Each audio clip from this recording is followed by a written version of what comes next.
Good morning, friends. Welcome to the Wednesday Livestream from Dulcimer Crossing. I am Steve Uhlberg, your host and co-founder and co-owner of Dulcimer Crossing, a website devoted to helping you bridging the gap between what you know and where you want your music to grow, with filmed lessons and other resources to support your growth and knowledge about dulcimers, mountain dulcimer, hammer dulcimer, dulcibro, chromatic mountain dulcimer, and fiddle. Well, today we're going to follow up with last week's conversation about microphones. Today we're going to talk about the difference in recording between microphones or pickups. And let's see. Okay, I can see we're live over here. Good.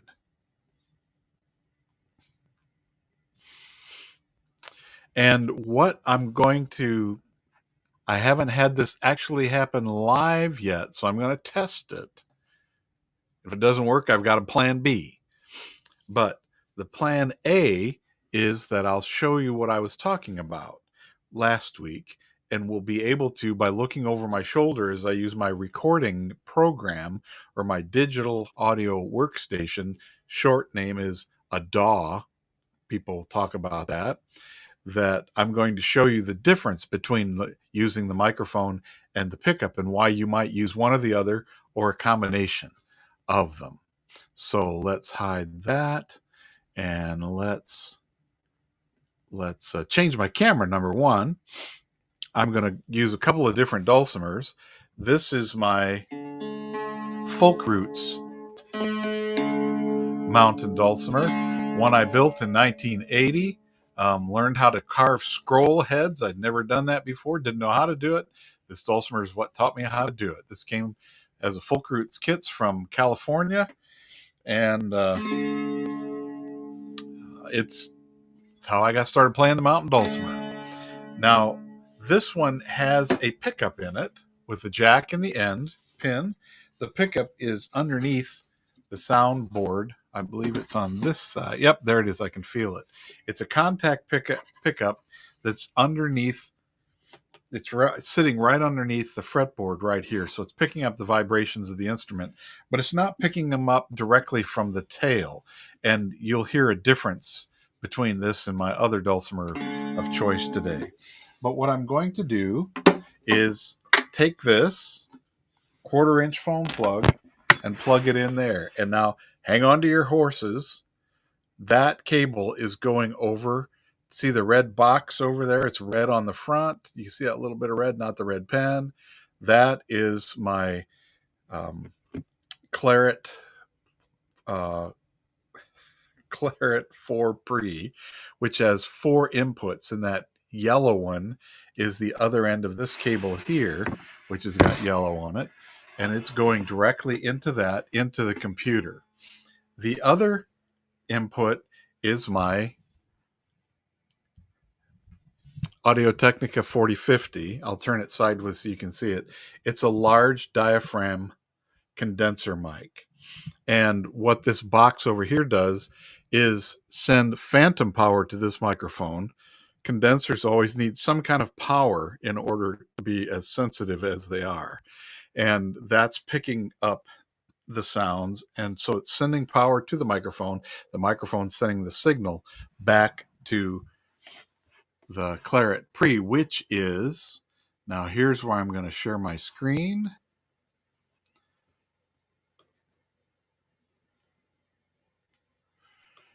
And my recording program that I've got open right now is Logic Pro.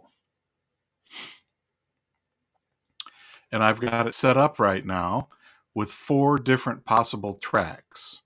And let's stop the recording there. I want you guys to be muted. And you guys are going to be... Okay, let's do this. Audio 1. Make sure. This is my first track, and I'm looking over here. The input is input 1. The second track is input 2. So coming from, I've mapped this so that the first one that's coming in is the microphone, and the second one that's coming in is coming from the pickup. You can see as I do that, let's see if as I do this, you can see the second one right here. Number 2 is really loud. Over here, why are we not hearing anything from you? Oh, because it doesn't say anything. Now they are both set up to be recording right now. And when I speak in the microphone, it's louder. If I tap on the instrument, it's much louder. But let's do a side-by-side comparison of what happens. So I've got this mapped right. So the sound inputs are going to the different channels. One, the microphone's going to number 1. That's why it says AT 4050. The pickup is going into number 2. I'm going to click my red button. Here we go.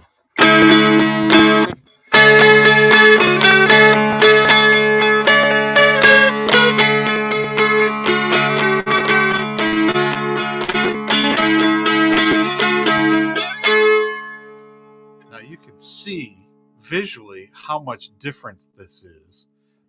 I'm going to put my headphones on so I can hear. Please confirm for me that you can hear what what is happening here. That's the part I'm not certain. I'm going to stop the recording part. I'm going to turn that off, and I'm going to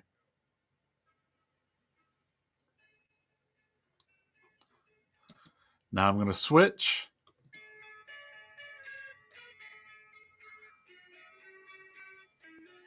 So you can see that's much, much higher. And as I'm looking at that, it's peaking. And what I need to do is turn down the gain on the input. So I'm going to delete those and turn down the gain a little bit. And we'll try that again. Let's go back to the beginning. And this is the trial and error part of recording, right? Here we go.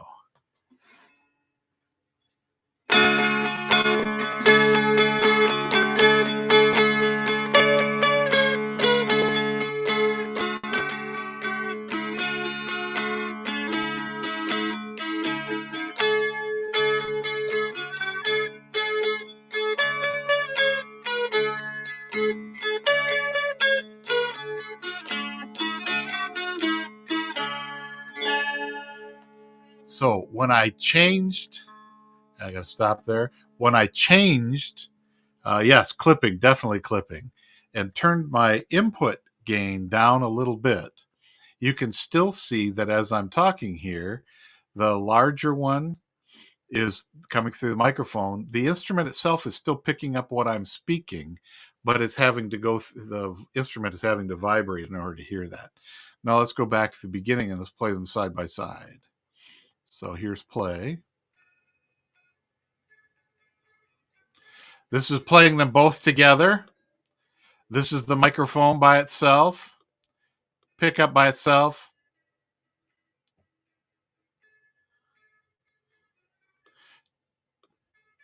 Together.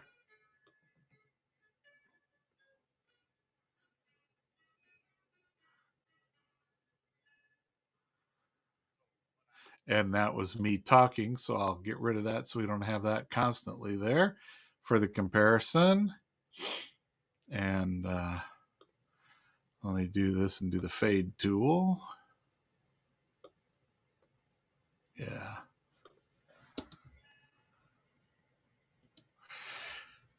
So when I've got these two inputs side by side, you can easily see that this description here, the visual that we have, shows us where the larger pulses and the energy are, and where they're happening at the same place, but this one's much more pronounced here and here and here.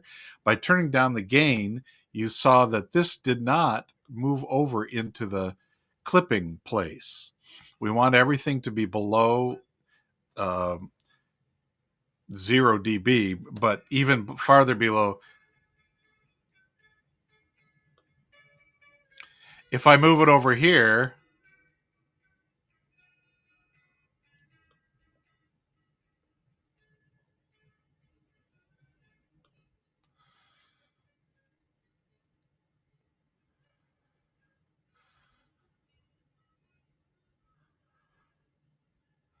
okay, you're not hearing the playback tracks very well. Thank you for letting me know that.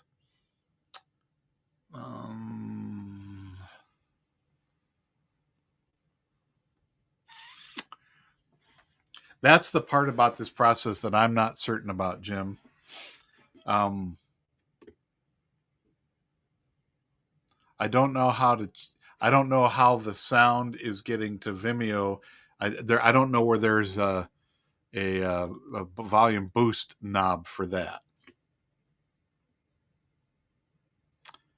Can you hear any difference in the quality between the two inputs?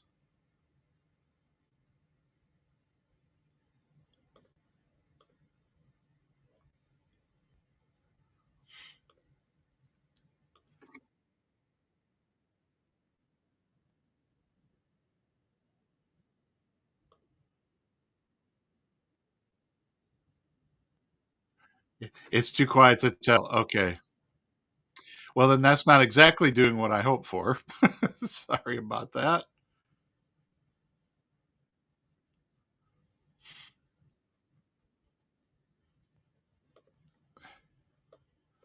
Let's close you off. Hi, Jamie.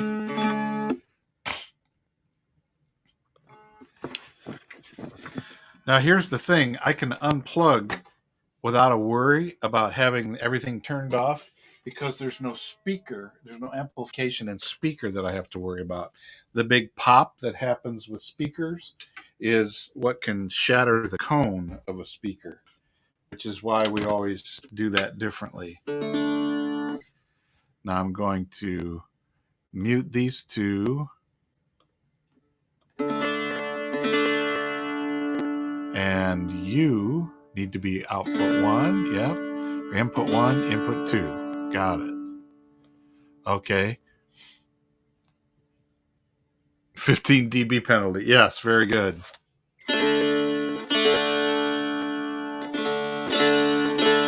So right now, I'm going to raise that volume just a little bit so they have about the same strength.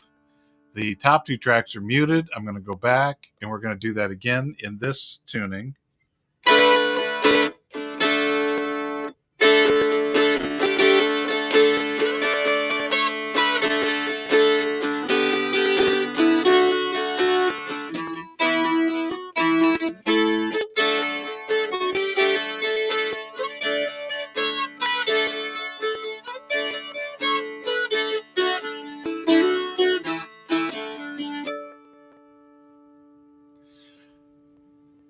Let it ring a little bit and stop. And now let's turn that off. Let's go and play back and see if this volume makes any difference because it's a different instrument.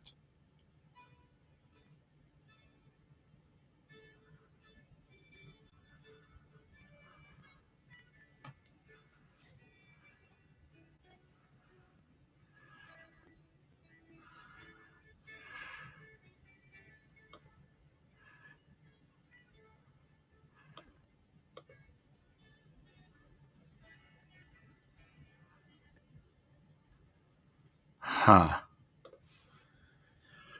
You're not hearing anything in the playback. Okay.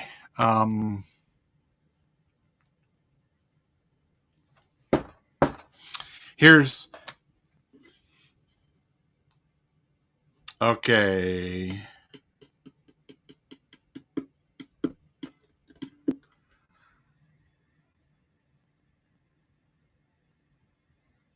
Let me try this one thing. Let's see if this made a difference.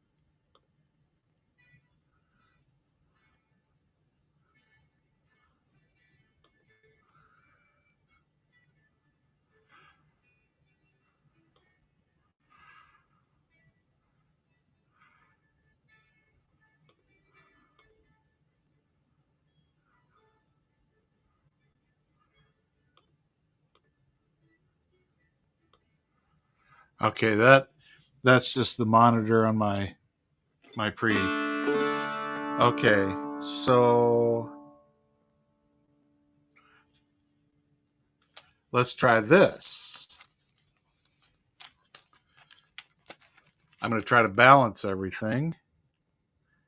I'm hearing fine in my headphones, so let's do it this way.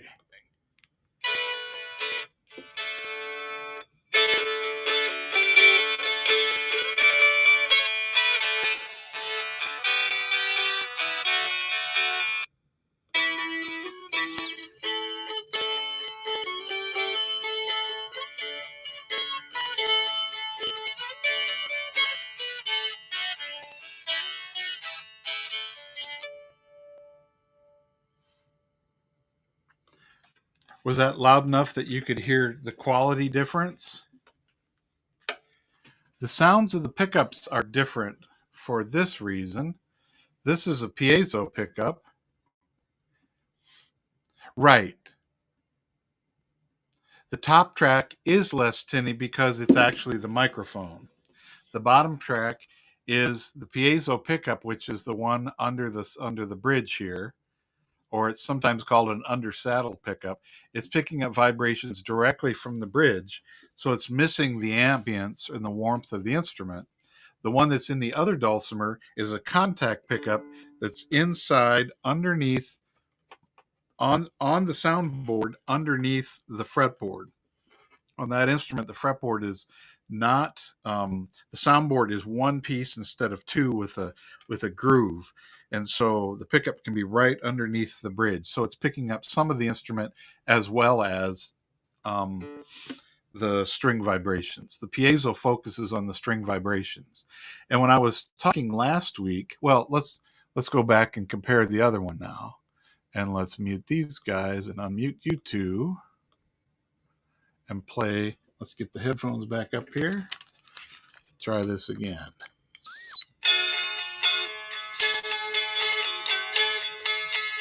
Pickup only. Microphone only. Together.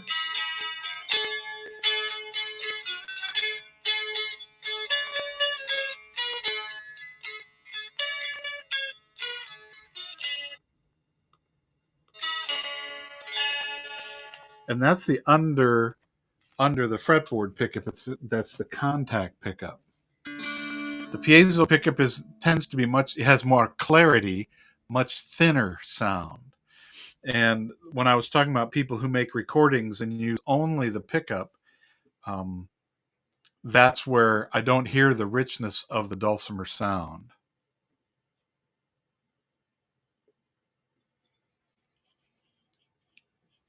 But I hear clarity. When I'm playing in a live situation, the microphone has the possibility of picking up other room noise. It's a much more accurate description of what the dulcimer sounds like, but it also creates the possibility of feedback, which is what was happening when I had my headphones close here and you heard that little bit of a squeal. That was the feedback loop happening. So let's go over here and stop the share. It's different there. It's different when the platform that's sending the feed is different when I'm using a Chrome tab versus when I'm using a different program. But that demonstrates what I was trying to describe there. And that's why Larry Conger was talking about, this is what I mentioned last week, at the baritone dulcimer day, he has the two signals and he combines them the way he wants them. So he gets the clarity of the pickup, but he gets the richness of the instrument. And you may disagree with somebody's choice of how to do that mix, but that's why there's different recording engineers. That's why there are different recordings. People have different tastes, different desires for what they want the final thing to sound like. Now, there is one other thing that I want to show you. I'm going to take out pickup and I'm going to change my camera. And let's go back to sharing. and I want to share the same thing. But this time what I'm going to do is I'm going to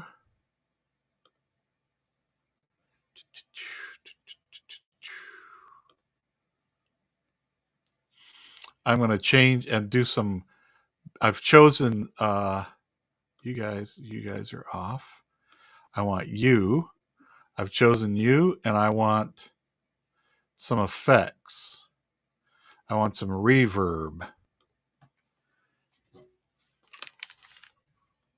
And I'm going to play it with this reverb now. Whoops. Let's go back to the beginning.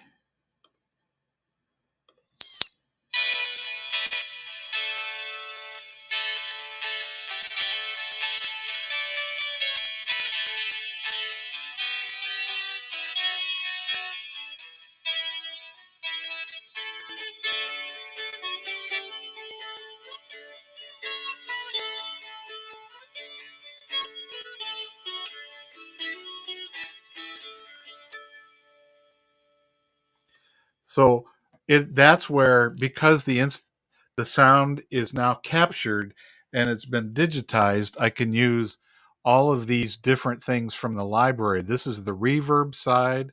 I can use other effects. I can go back to the McSpadden one, and instead of, or this one, and instead of doing that, I could do electric guitar, and I could say I want a crunch sound. British Invasion. And so now when I play the two together, or I played this one by itself, listen to what happens.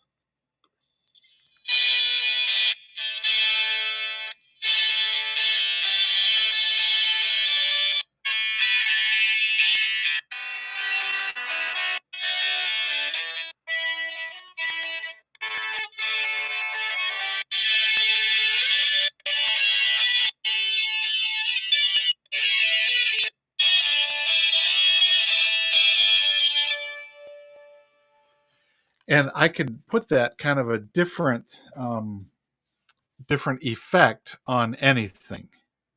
I'm using Logic Pro.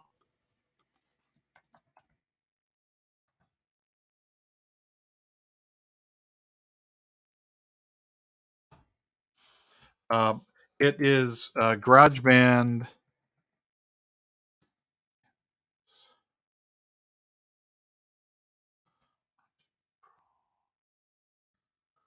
They're built on the same engine.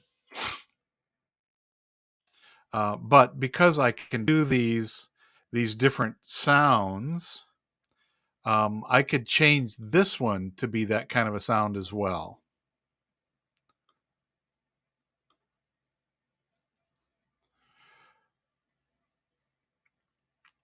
Okay, so now let's get back here.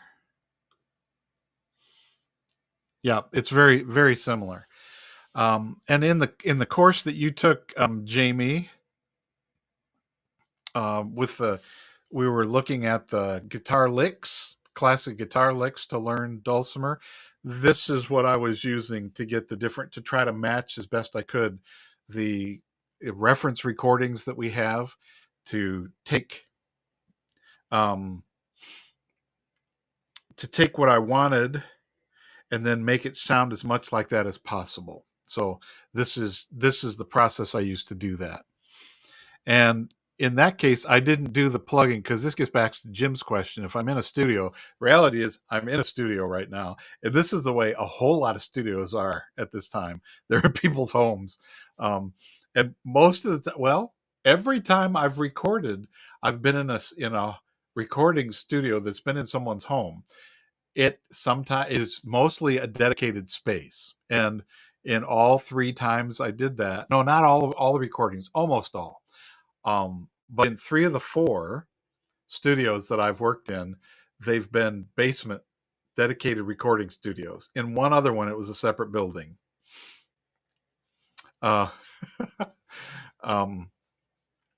And Doug, that's why you keep your old computer and your old operating system, so you can use the classic stuff. just because it everything else upgraded. You can keep that old system. It's like Apollo and shuttles and all that happened. But if you keep your Mercury capsule, you could still do those things. What tends to happen in the studio is because if I'm working with a recording engineer who is not me, that's a really good thing, because it's somebody who can be focused on getting the right and watching to see if things are clipping. What's really heartbreaking is to get a wonderful performance and realize you were too hot or too soft the whole way through, and then you have to go back and try to get it again. That's heartbreaking.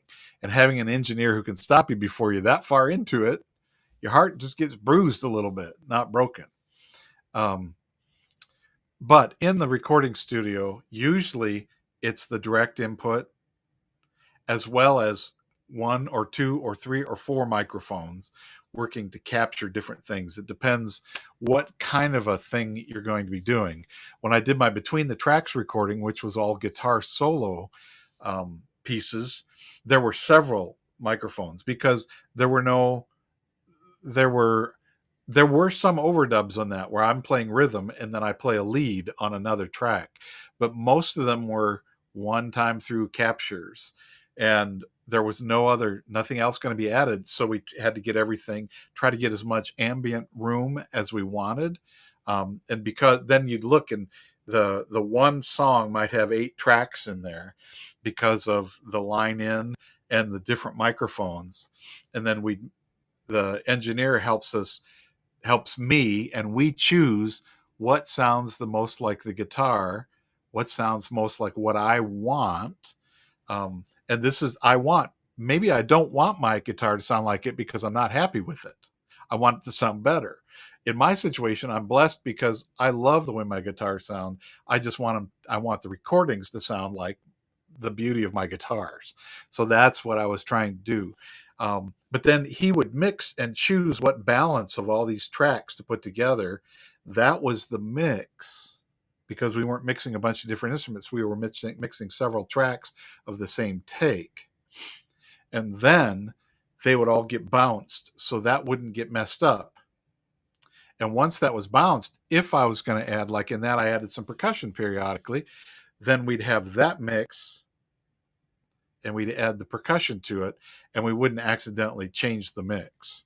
So there was take 8 and bounce down to 1 track, and that's the reference track against which we add the percussion. Or if I'm doing the lead to the rhythm, that would be what's happening. And if that's a little too technical or it doesn't make sense in your head, that's okay. That's just what we do. Well, what I'd like to do to finish up today, this is more of in gratitude. I'm so grateful for all this dulcimer world, the people in it, the breadth and the open hearts that people have, the receptions, the excitement that people have when they come to it just brand new, the wisdom that comes from doing it for a long time. I'm just grateful. And so what I'd like to do is play and sing this song by Ann Hills from her 1994 recording called The Angle of the Light, called Enough. Today let me eat, today let me breathe, today let me speak with a friend. Today let the sun shine down on my head till moonlight shines on me again. Today let me hum, today let me run, the spinning earth under my feet. And let me hold loosely the dream of my life to welcome the changes I meet. It's enough to live, and I'm grateful. It's enough to live, it's enough. It's enough to live, and I'm grateful. It's enough to live, it's enough. Today let me see, not just with my eyes, and make my mistakes without shame. Today let my heart beat steady and strong, and death not come calling my name. Today let me love, today let me laugh, remembering where I have been. Today if I weep, still let me find peace to keep with me till journey's end. It's enough to live, and I'm grateful. It's enough to live, it's enough. It's enough to live, and I'm grateful. It's enough to live, it's enough.